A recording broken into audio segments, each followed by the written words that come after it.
kalakadan natin.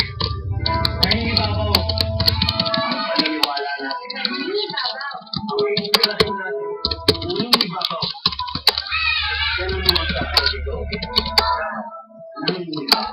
Kaya simula pa lang ng araw. Ito agad. Para sa amin, ito na ang naging. Yung sila, sarap ng nangingibabaw.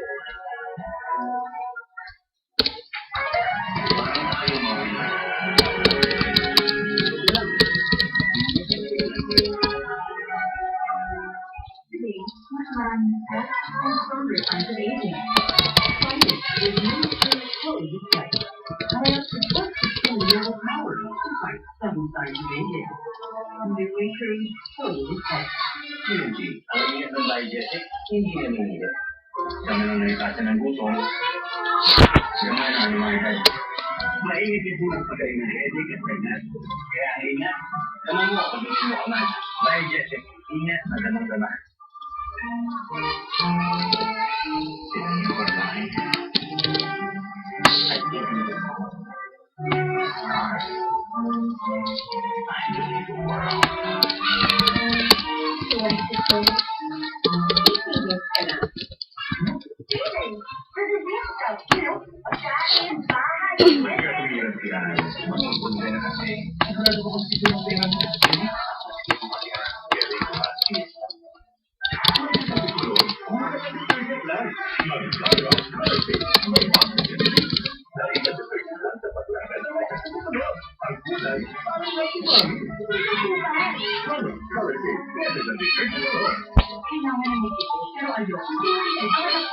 Hindi dapat. Need a great lot of security here. And it's the only one who's left with us protected. At only 199 pesos. Pero dito need a great lot.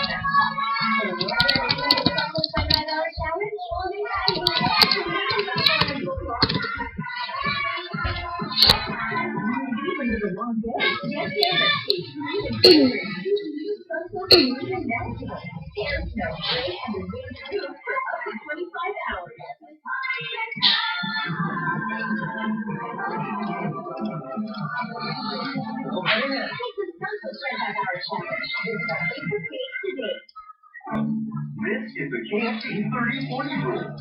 Your favorite so good KFC meals delivered in 30 minutes. For a 40 peso fixed delivery fee. No minimum order required. Call or order online now.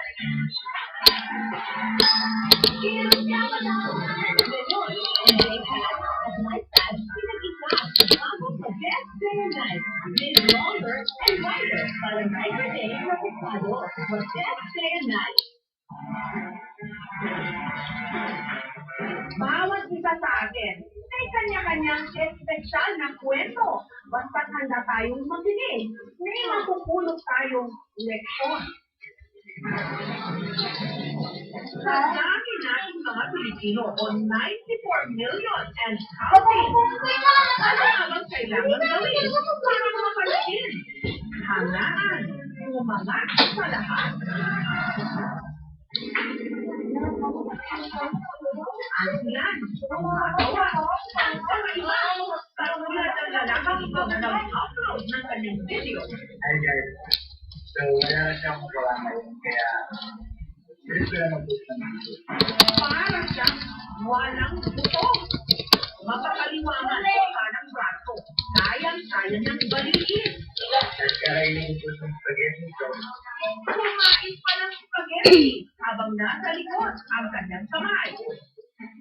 Sisiw lang ang pagsampa ng kanyang mga paa o binti sa kanyang baso at ang kanyang pinakapamatay. Sabay-sabay niyang nababalok-baluktot ang kanyang paa ang baso. Yan, okay ba? Bulan ko. Sabay-sabay tayo, boss. Exercise.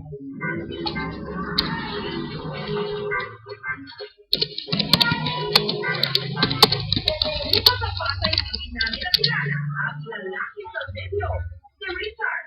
Yung sinabi ko na po siyang gawin, parang natural lang siya. So, parang kahit matutulog ko, mas napapagaling ko. Balik mo nga. High school pa lang daw siya. Napapanganganak ang kanyang mga klase sa pagiging flexible sa kanyang katawan. Technique lang po kasi talaga yun. So, yung iba parang medyo magaan din po. So, ewan ko paano ko sa magagawa. Nalaman namin na nag-extra na rin pala siya sa TV. Umaasa na kung sakali mang magkapangalan siya at magtagumpay, mapupunan ang nararamdaman niyang kalungkutan. Bata pa lang daw kasi si Richard, nakugilan na siya sa ina. At magpahanggang ngayon, hindi pa rin daw niya nakikilala ang di umano Australiano niyang ama. Hindi ko po hindi ko para kung makalala ko po sa inaway na marami na nasalit yung mga katanungan ko. Pero yung sabihin ko na makakasama ko po siya sa pang-araw-araw mo, baka parang hindi nga rin po. Nais din daw ni Richard na balang araw, makabawal siya sa mga taong ngayon bilang kanyang mga magulang. Lahat ng niluto na binigay nila. Kaya walang dahilan para hindi magkasalamat tayo. Ang iba nating mga kababayan, tumatak naman dahil sa kakaiba nilang itsura. Dito sa sitio Tulong Itil, sa Mamburao, Mindoro Occidental, sa tribo ng Iraya. Nakilala namin ang bata ito. Nakulay mo yung mga kapwa niya bata. Namumupustali ang kulay asul niyang mga mata. Si Mariel, 7 taong mula. Pangalawa, sa tatlong magkakapatid. Nakikita sa kanyang mga kapatid ang kanyang mga mata.